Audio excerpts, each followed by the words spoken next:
Fala, patriotas! Patriotas, o negócio é o seguinte, o que eu vou mostrar pra vocês agora é avassalador. Um senhorzinho foi entrevistar o Barroso e fez ele confessar absolutamente tudo que o STF fez. Você tem que ver esse vídeo. O senhorzinho, assim, ó, de uma inteligência, praticamente obrigou o Barroso a soltar aquilo que muitos de nós já sabíamos, mas eles costumam negar. Dá uma olhada nesse vídeo que eu vou mostrar pra vocês agora. Não se esquece, gente, por favor, deixa o seu joinha, manda esse vídeo nos grupos de WhatsApp, compartilha, porque você ajuda muito nós, patriotas, a gente a levar esse vídeo pra frente, porque a gente tá de fato sofrendo boicote. O cabeça de ovo lá tá de fato perseguindo a gente. Então, se você não ajudar a gente, vai ficar difícil. Então, deixa teu joinha, se inscreve no canal, não custa nada, é só ir ali e clicar que vai estar ajudando muito. Gente, o negócio é o seguinte, o Barroso foi dar entrevista pra um senhorzinho aqui, eu não sei quem que é o senhorzinho, tá? Mas se você souber, escreve nos comentários quem que é esse cara e dá uma olhada, porque foi um vexame total. Gente, foi uma coisa assim, ó, ele foi colocado contra a parede de um jeito, mas de um jeito que eu nunca vi alguém conseguir botar um ministro do Supremo. Olha só esse vídeo aqui. Quando ao início da nossa conversa, nós falamos só sobre o ativismo judicial bom. E o ativismo judicial ruim também existe. Mas não no Brasil. Não no Brasil não existe? Ativismo judicial ruim não existe, não no Brasil, diz ele. Agora presta atenção o que esse senhorzinho vai começar a jogar no colo dele, ele vai ficar nervoso, não vai conseguir responder. Presta atenção nisso daqui. Quando há um truque técnico ou formal, muitas vezes motivado por fatos antigos e surpreendentemente usado para produzir uma reviravolta política para armar e desarmar quadros eleitorais. Isso é o que eu chamaria o ativismo judicial nocivo. Eu preciso dizer para o senhor, assim, o Brasil viveu nos últimos 4 anos momentos de algum grau de anomalia e de ameaça às instituições democráticas. Houve uma clara percepção de que havia um risco. E houve um fenômeno assim, que foi a Lava Jato, que teve uma faceta positiva, que foi a revelação de um quadro de corrupção estrutural, sistêmica e institucionalizada que a gente tem que enfrentar. Mas por outro... Vocês viram que o senhorzinho jogou pra cima dele que o ativismo judicial ruim, que é aquele que interfere em eleições, que modificam fatos posteriores pra mudar resultados de eleições e tudo mais. Vocês viram que ele falou isso e agora ele tá dando essa resposta da Lava Jato. Calma que a coisa vai ficar pior. Calma, só escuta isso daqui. Do lado, houve uma politização, eu diria marcada, sobretudo, pela ida do juiz da Lava Jato para o ministério do governo Bolsonaro, que deu uma certa legitimidade ao discurso de que ali houvera uma perseguição política, especialmente em relação ao presidente Lula. Até porque, na minha visão, os erros da Lava Jato ocorreram em relação ao presidente Lula. Sim. Porque eu acho que tirar do jogo uma quantidade de pessoas que foram retiradas do jogo foi muito bom para o Brasil. Ou seja, né, os erros da Lava Jato foi só o Lula. Só contra o Lula eles erraram. Contra os outros estava tudo certo. Todo mundo estava corrupto, né? Olha só o que ele está falando. Todo mundo era corrupto. O dinheiro que devolveram, verdade. Devolveram o dinheiro porque tinha corrupto. Os políticos foram presos, Cunha, dentre tantos outros, tudo, o Palocci, as delações do Palocci, né, que falou tudo verdade. Mas só contra o Lula, né, que não... né? Olha só. Agora segura só o que o senhorzinho vai falar aqui pra ele. Sim, mas o senhor não diria que o melhor seria enfrentar aquilo diretamente, em vez de arranjar um tecnicismo processual para resolver o problema? Mas então, eu imagino que o senhor esteja se referindo à decisão do Supremo relativamente à questão do presidente Lula e à invalidação do processo. Então, houve uma mudança contextual, conjuntural, que deu plausibilidade ao discurso de que ali tinha havido uma politização indevida. Sim. E aí, enfim, parte do Supremo entendeu que era importante fazer uma correção de rumo ali. Só um pause. Parte do Supremo entendeu que deveria fazer uma correção de rumo ali, e ele deixa claro que não foi encontrado nada de vício, nada de problema nos processos contra o Lula. Nada. A única coisa que eles usaram foi o fato do Sérgio Moro, depois de ter condenado o Lula, ter feito o trabalho dele, ter feito tudo certinho. É ele que tá falando isso. É ele, né? Fez tudo certinho. Aí o Sérgio Moro assumiu um espaço lá como ministro, na época, ministro da Segurança. E foi por causa disso que eles levantaram e criaram essa suspeição. E o senhorzinho tá perguntando, tá, mas então, em vez de criar uma tecnicidade que não existe para soltar o Lula, por que vocês não enfrentaram os excessos? Escuta só, que cada vez fica melhor essa entrevista. Isso aqui é uma confissão. Confissão do que eles fizeram e estão fazendo no Brasil. Sim, mas a correção não deve ser declarada, aberta, não se deve dar o nome aos bois em vez de inventar um outro caminho técnico, pseudo-técnico. O que aconteceu ali? O ministro Fachin, seguindo a orientação da segunda turma, entendeu, no caso do presidente Lula, que a 13ª Vara Federal de Curitiba era incompetente. Portanto, ele diz, olha, esse é o entendimento que prevalece aqui na segunda turma e, portanto, eu vou adotá-lo. Vários anos depois. Isto era objetivo. Vários anos depois, questionou o senhorzinho. E vários anos depois. Vários anos. Ou seja, estava tudo certo. O próprio Supremo deu aval, não pode julgar. Condenou, não, é isso aí, tá errado. Eu vou dizer pra vocês no final o porquê que o Supremo anulou as decisões do Lula, vocês já vão entender. Mas estava errado. Não, beleza.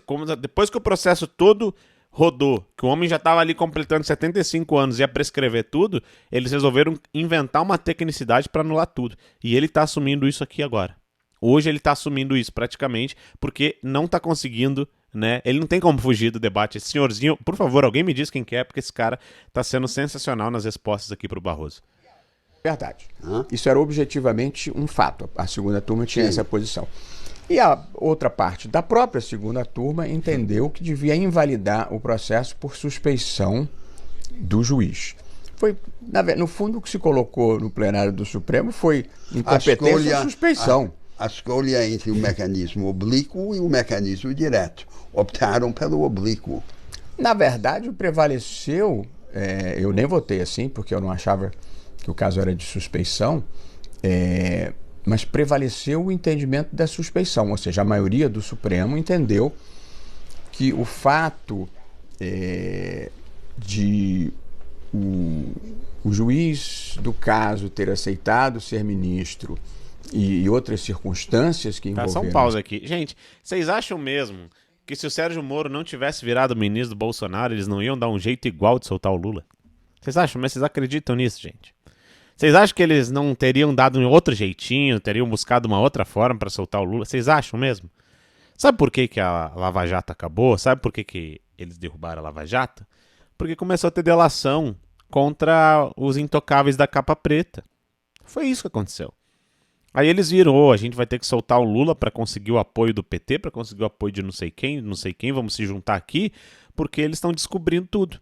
Porque quando eles falam que o Brasil, nos últimos 4 anos, teve um problema contra as instituições, foi basicamente a eleição do Bolsonaro, que ele é antissistema, ele não queria adotar e não queria jogar o jogo deles, não queria, simplesmente ele não quis jogar, ele não quis ser mais um político corrupto ladrão, simples assim. E por não deixar esse jogo acontecer, eles chamam que esse nível de corrupção, que pode ser uma corrupção explícita ou pode ser uma corrupção implícita. Ou seja, coisas que até são legais, mas são imorais, como certos lobbies, troca de influência, ou você toma uma decisão favorável para mim no STF aí, eu tomo uma outra para você, e assim por diante. Se o Senado não dá uma segurada contra o STF, nós não vamos julgar aquele caso contra esse senador X. Vocês estão entendendo? Isso tudo acontece. Isso acontece de fato. E isso, o Bolsonaro não entrou nesse jogo. E é por isso que eles falam que existe uma crise entre as instituições nos últimos 4 anos. Por quê? Por causa que a presidência da República, o Poder Executivo, que é o mais importante no que diz respeito às conduções do governo brasileiro, não entrou no jogo. não quis entrar no jogo. E aí, é por isso que todos eles, quando vão dar entrevista, eles falam: a democracia estava ameaçada. Para eles, estava de fato. Mas é essa democracia que eu citei agora há pouco. É a democracia deles. É uma democracia onde você precisa negociar das formas mais ridículas, imorais, sujas que forem.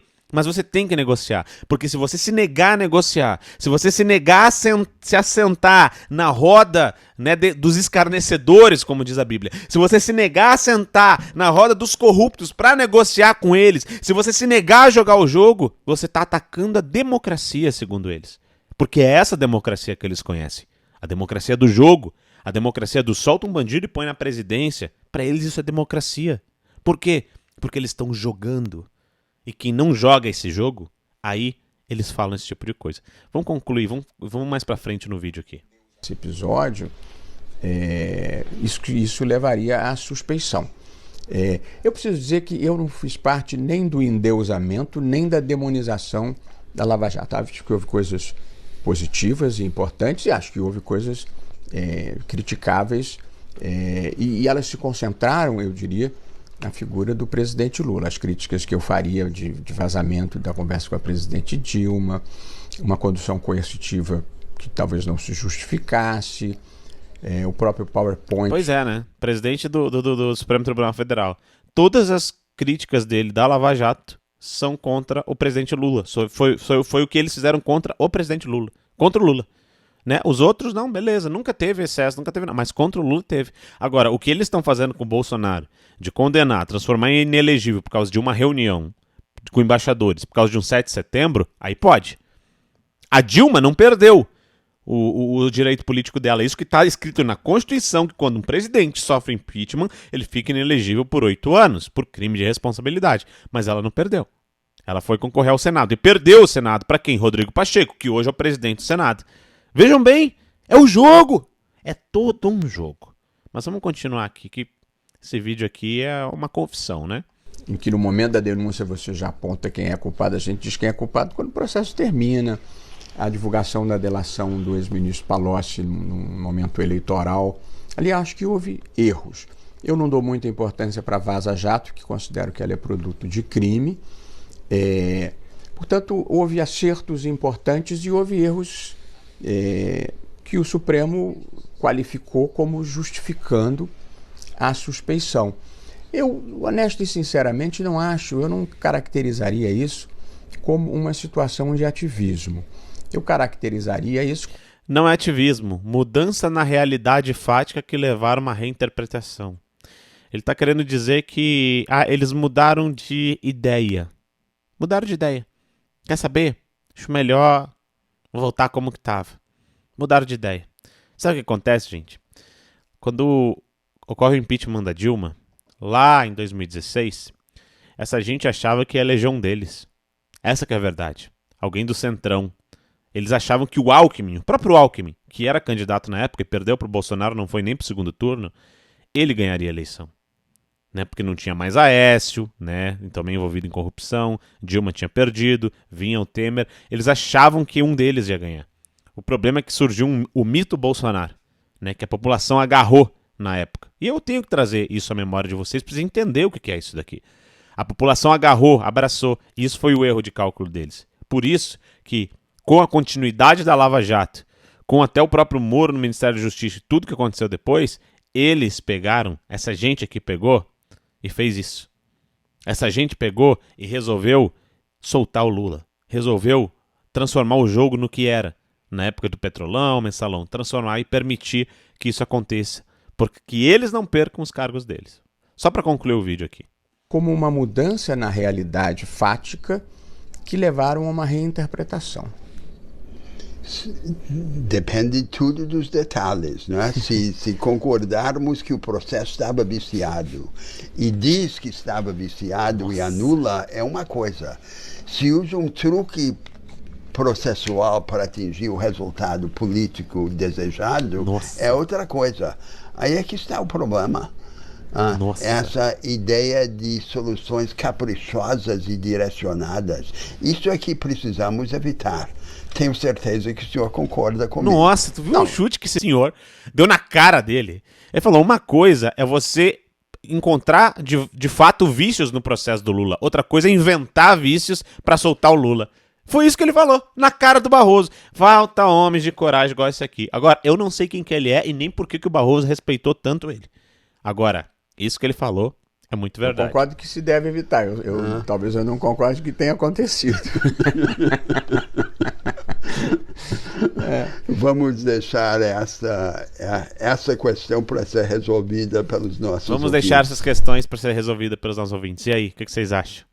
Cara, o cara deu uma surra no Barroso. Eu achei maravilhoso. Eu acho que foi uma das melhores entrevistas que eu vi alguém de fato peitar um ministro do Supremo Tribunal Federal. Se inscreva no canal, esteja junto para a gente continuar informando vocês. Um forte abraço, até o nosso próximo vídeo. Para começar a minha fala, eu quero dizer que nos dias de hoje, ser vaiado por petistas é sinfonia.